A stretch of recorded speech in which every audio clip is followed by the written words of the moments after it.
Good evening. First tonight, Contractor Complaints. Mainers losing millions of dollars to fraud as the state remains one of the few with no oversight of those who are building or renovating homes. Well, there's a new push to change that. Not everybody's on board. The I-Team's Dan Lamparello looks at the impact on homeowners and how regulation is working in other states.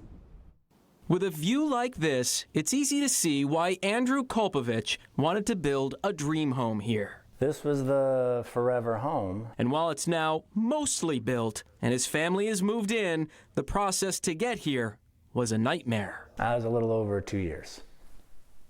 We thought it would be, we had allotted 6 months. During those 2 years, Kolpovich says he went through 3 contractors, and despite doing his research on each one, the work completed never matched what was promised. This wall had to be torn out after it was done because it wasn't constructed correctly. It wasn't constructed up to code.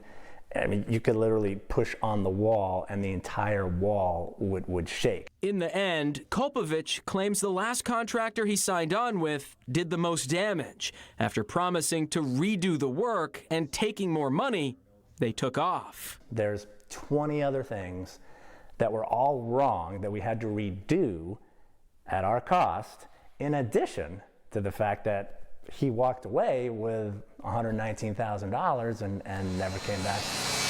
Kolpovich joins a growing list of Mainers who say they've been ripped off by fraudulent contractors. The I-Team has talked with many of them over the years.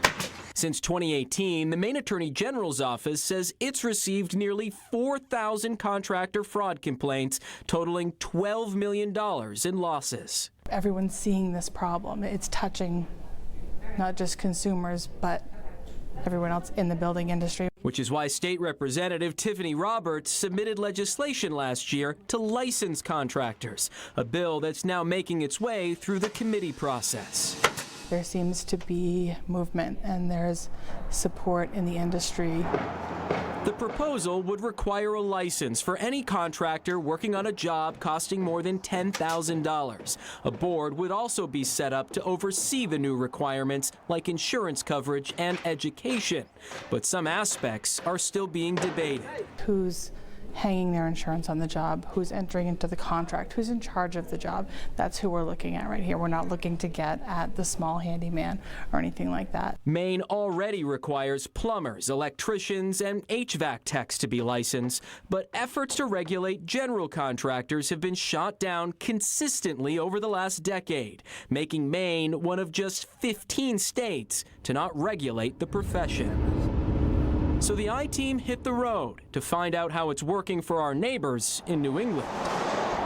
It was an uphill battle in a lot of ways. Vermont's Deputy Secretary of State Lauren Hibbert says, like Maine, it took years to pass regulations for contractors despite having a high number of complaints. Ultimately, we did the lightest touch we could, focused on just the minimal government intrusion that would have the most impact to protect consumers. Unlike the proposal in Maine, Vermont's program requires contractors to register with the state rather than get a license, and there is no education requirement.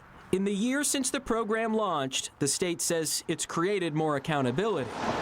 This mandatory registration means that we have the ability to remove someone from practicing in the field, and that's a really powerful tool. While regulations seem to be working in Vermont and other states, back in Maine, there remains some opposition.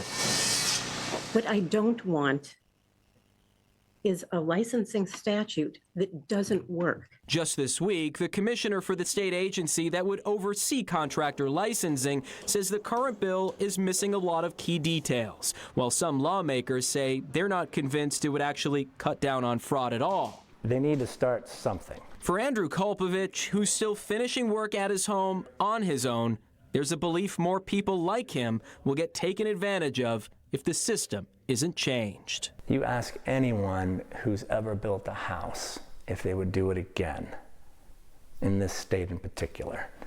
I'll bet you 90% of them would say no. I wouldn't.